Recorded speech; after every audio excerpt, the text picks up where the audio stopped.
नमस्कार, मैं मोहम्मद आसिफ और आप देख रहे हैं नेक्स्ट 9 न्यूज। दरअसल सुप्रीम कोर्ट से भी आजकल सरकारें बढ़ गई हैं और इसकी वजह यह है कि उनके पास पावर है, अहंकार है, घमंड है। अब वो जो चाहे कर सकते हैं। अब आप सोच रहे होंगे कि भाई मैं ऐसा क्यों कह रहा हूँ।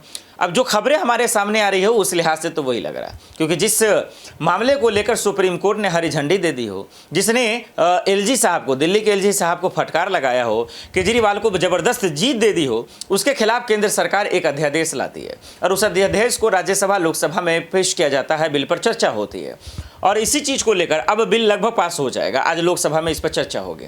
तो क्या ये माना जाए कि सुप्रीम कोर्ट से दिया हुआ फैसला को अब केंद्र सरकार चुनौती के साथ उसको पास कर रही है। यही वजह है कि अरविंद केजरीवाल, संजय सिंह, तमाम आम आदमी पार्टी के कार्यकर्ता, नेता, मंत्रीगण जो है विपक्ष से गुहार लगा रहे थे कि आप मुझे इस पर समर्थन दें। उन्होंने दिया भी, लेकिन इसके बावजूद वो अगर पास हो जाता है, हालांकि उनके पास समर्थन है तो पास तो हो ही जाएगा, लेकिन इसको लेकर आम आदमी पार्टी बीजेपी सरकार पर जबरदस्त हमलावर है। इस बीच में राघव चड्ढा जी क्या कुछ कह रहे हैं, जरा गौर से सुने। देखिए, आज लगभग 65 राज्यसभा के सांसदों ने मणिपुर पे चर्चा का नोटिस दिया और ये कहा एक लंबी और एक विस्तार से मणिपुर पे चर्चा सदन के भीतर हो। अगर सत्ता पक्ष ये चाहता है कि मणिपुर पे चर्चा हो और अगर सत्ता पक्ष चर्चा कराने के लिए प्रतिबद्ध है तो उन 65 नोटिसेस में से कोई एक भी नोटिस पे अपनी स्वीकृति दे दीजिए और चर्चा शुरू हो जाएगी।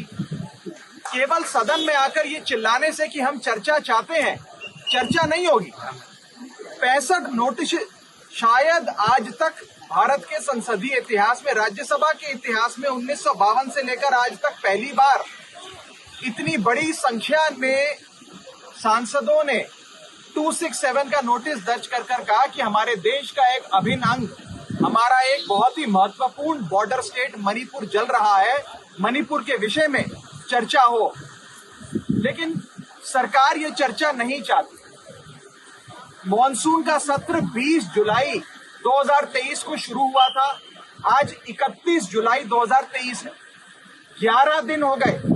11 दिन में किसी एक भी दिन अगर सरकार मणिपुर में चर्चा करा लेती तो बाकी के वर्किंग डेज बच जाते और उसमें लेजिस्लेटिव काम हो जाते। हम भी चाहते हैं कि सदन चले। और आज मुझे याद आता है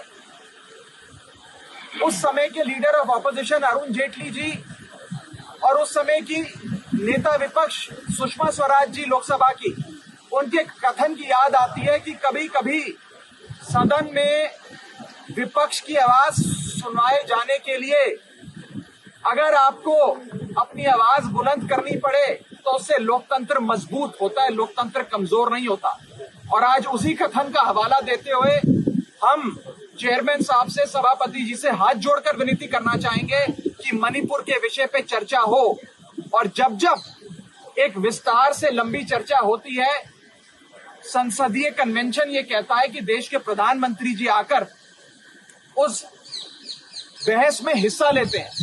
जैसा कि अभी बताया गया, देश के कई प्रधानमंत्री सदन के भीतर आकर इस विषय पे जब भी रूल 267 के हिसाब से बहस हुई है, सदन के भीतर आकर उन्होंने अपना वक्तव्य दिया है। जवाहरलाल नेहरू जी से लेकर डॉक्टर मनमोहन सिंह तक तमाम प्रधानमंत्री सदन के भीतर आए और अपना वक्तव्य दिया। इसीलिए हम चाहेंगे कि as head of the government honourable prime minister भी पार्लियामेंट में आए। दोनों में से जो सदन उन्हें पसंद है, लोकसभा पसंद है तो लोकसभा, राज्यसभा पसंद है तो राज्यसभा, दोनों में से किसी भी सदन में आकर मणिपुर पे अपनी बात रखिए और सरकार क्या कदम उठाने जा रही है इस विषय से पूरे देश को अवगत कराएं। देखा आपने, इस बयान को देखने के बाद आप समझ ही गए होंगे कि किस तरीके से मोदी जी खुद, चाहे वो मणिपुर का मसला हो या तमाम चीज़ों पे चुप रहते हैं, लेकिन इसके बावजूद उनके मुंह नहीं खुलते हैं। यही वजह है कि अध्यादेश पर किस तरीके की राजनीति हो रही है, कि जो सरकार है उनकी पावर को छीना जा रहा है, किस तरीके से जो है ज़बरदस्ती की जा रही है, ये हमारे सबके सामने है। अब जो सवाल राघव चड्ढा या फिर संजय जी या अरविंद केजरीवाल जी पूछ रहे हैं, क्या मोदी जी इसका जवाब या मोदी सरकार दे पाएंगे, ये एक बड़ा सवाल है। देखते हैं कि आखिर अध्यादेश को लेकर अब क्या पास होता है या क्या होता है, वो हम अपडेट आप तक जरूर पहुंचाएंगे। देश दुनिया की बड़ी खबरों के लिए देखते रहे नेक्स्ट 9 न्यूज़। नमस्कार।